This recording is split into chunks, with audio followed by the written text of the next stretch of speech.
As he planned for his death, Jeffrey Epstein listed powerful friends and associates from Wall Street as the people who would take care of his affairs. Seems preemptive to prevent certain things seeping out into the general public. But let's continue. Versions of Epstein's will released Tuesday by the Justice Department featured former Treasury Secretary Larry Summers, former Barclays CEO Jess Stanley, and former Bear Stearns CEO Jimmy Kane as potential executors of his estate. The final version of Epstein's will, which was signed in August of 2019, while he was in jail awaiting trial on federal sex trafficking charges in Manhattan, and shortly before he killed himself, listed his longtime personal lawyer, Darren Indyke, and accountant Richard Kahn as his estate executors. The older versions of Epstein's will were released following the passage of the Epstein Files Transparency Act, which required the Justice Department to make its Epstein-related files public. In addition to Epstein's 2019 indictment, his associate Ghislaine Maxwell was sentenced to 20 years in prison in 2022 for trafficking girls to him, and in 2008 he pleaded guilty to a crime involving sexual misconduct with a minor. In 2008, he pled guilty to prostitution in Florida and spent 13 months in a county jail. Yeah. The files include references to many of Epstein's powerful associates, including President Donald Trump and former President Bill Clinton. Inclusion in the documents isn't an indication of wrongdoing.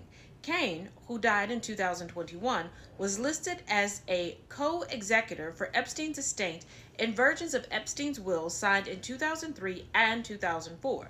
Epstein worked at Bear Stearns in the 1980s before becoming a financial advisor to billionaires Les Wexner and Leon Black.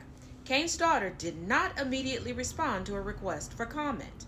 In 2012, Epstein listed Staley, who was then an executive at JP Morgan Chase, as a backup executor to his will. In 2013, Staley was promoted to co-executor status alongside Indyke. You had family.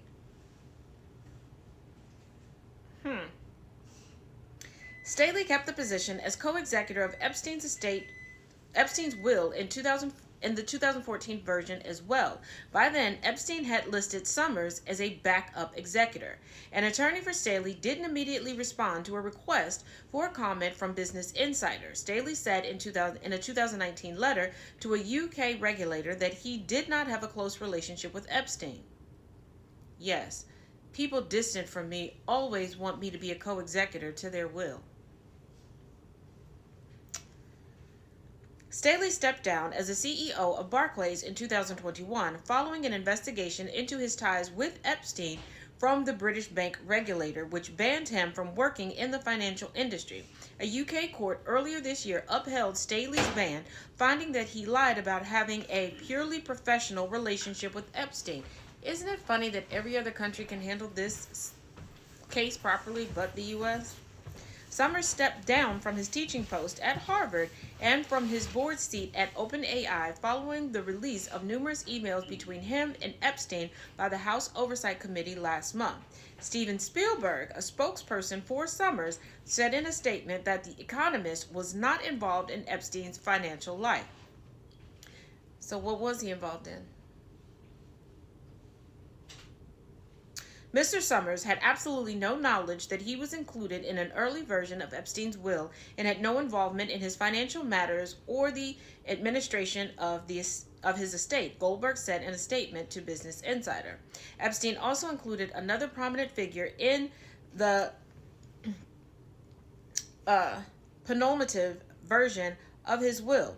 A draft of the will released by the House Oversight Committee earlier this year listed top Goldman Sachs lawyer Catherine Brundler as the backup estate executor. Brundler, through JP Morgan, declined to comment when the will was released by the House Oversight Committee earlier this month.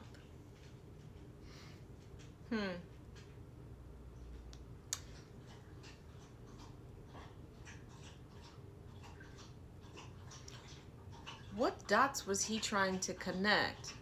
Or was he just trying to distract? I don't know.